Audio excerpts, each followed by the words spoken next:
have 4,000 Wall Street investigation cases in the building. CIA, FBI, Secret Service, State Department headquarters in there. Giuliani's command center on the 23rd floor. Came down 520. Came down 520. You even check it out over there at the fence over there. Came down from there, with them. Who was the director in the company that provided electronic security for the World Trade Center and Washington's Dulles Airport? So Marvin Bush was head of security at the World Trade Center prior to the... Where's the plane? This is what the Pentagon released. None other than the president's younger brother. From 1996 to 2000, Securicom installed what was referred to as a new security system at the World Trade Center. Wirt D. Walker III, a cousin of the Bush brothers, was CEO of Securicom from 1999 until 2002.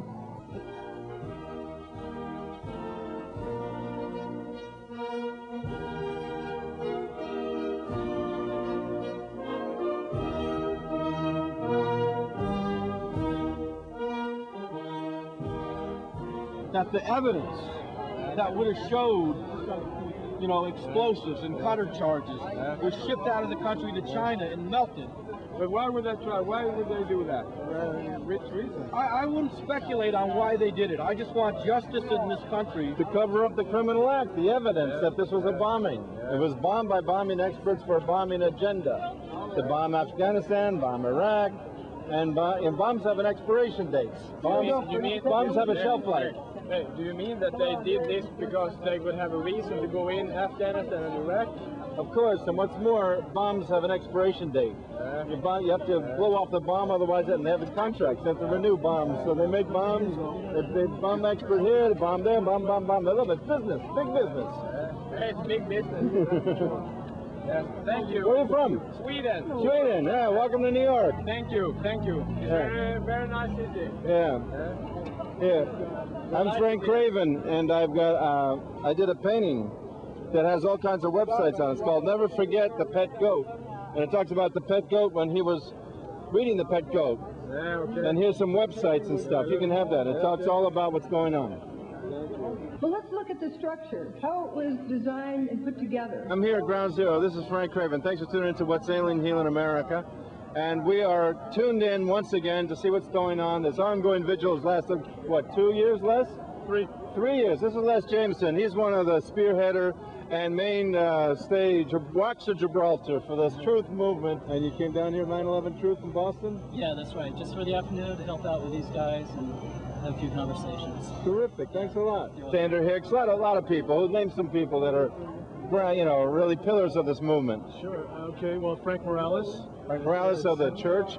Every Sunday, 6 p.m., folks, go to St. Mark's Church. That's at 10th Street and 2nd Avenue, and we show videos and films and inform people about what's going on. We have great presentations and experts and excellent, you know, presenters and researchers from around the country. Now, this movement has sort of begun to link up with different grassroots, community-based 9/11 Truth movements in different cities, right? Absolutely, yeah. There's a network that's nationwide, and we have people calling us all the time from little towns and cities all around the country saying, hey, I'm here, want to be part of the network. So, yeah, this is definitely showing very, very definite signs of viral growth. Yeah. Exponential growth. Instead of dying down, it's starting to really increase. Yeah, and everyone, obviously, like I travel a lot. When I go to Europe or Spain or Mexico or whatever, I can even joke with the police at the airport about the fact that, yeah, of course, there was a controlled news. Oh, yeah, of course. Everyone knows, in Europe especially, and even Latin America, in the world where the press isn't controlled, the media isn't controlled, that obviously this was a controlled demolition. Obviously it was bombed by bombing experts for a bombing agenda, and they're just bellicose and disrespect the Geneva Convention, human rights, and everything that's sacred. We got a criminal in the White House. Yeah, well, they know what imperialism looks like. They know how it's done. They know the United States basically took advantage of its superpower status to advance its agenda for global domination, the Global Domination Project. It's widely known, and we speak to foreigners from all over the world here, and they get it first before, in other words, they understand it more so than a lot of people from the United States, because the United States, we're in a news bubble here. Right. This is propaganda. And you know, I was at council at the City Hall the other day. They want to cut out the funding of public access TV. They want to eliminate all educational and free, uncensored television, the real street news. Can you imagine that? Make it all commercial and cut the funding to the real deal news and just have WrestleMania? How you doing? My name's Larry. Came down from Central Massachusetts, 911 Truth Alliance. We come down here to support the New York group. And then, you know what, folks? We're just about completely in a state of fascism. Yeah, that would be really horrendous if public access TV, the only true source of uncensored news that brings you stuff like here, what's happening on Ground Zero, every Saturday from about noon to 4, patriots that are not paid stand here because we love our country, and we love the memory of those people that died right here at World Trade Center. 343 fire departments, 23 cops, and over almost 3,000 neighbors, New Yorkers, died in an act of criminal malfeasance and premeditated murder by the White House military and their military agenda. And we stand by what we see as the truth. We've looked into it, and there are experts who have been concrete inspectors, steel inspectors, physicists, anyone who has any experience and knowledge of what is architecture and what is reality, and as far as physics are concerned, you know, they can say it was a controlled demolition, obviously. Otherwise, the insurance codes would have to be written, because fires never bring down a skyscraper. We had a research scientist here earlier today, and just put it this simple, that buildings cannot collapse as if there's no resistance. That's exactly what happened.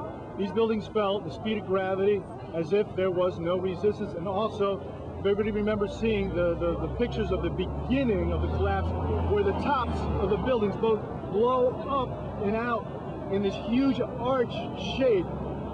Now, that can only happen through the existence of energy, the existence of huge amounts of energy. Yeah. If there was just a collapse, there would be no pulverization of the concrete into fine dust. That would not have happened, and the concrete would be all over the place in these gigantic chunks. The building would have fallen 30 to 100 seconds, not 10 and 14 seconds. Well, when you heat up concrete, it turns to lava. It doesn't turn to dust unless it's exploded. And, you know, there was obvious explosions. Girders were flying out. Things were flying out all over the place. So this place was bombed. That's right. And they don't have no compunction.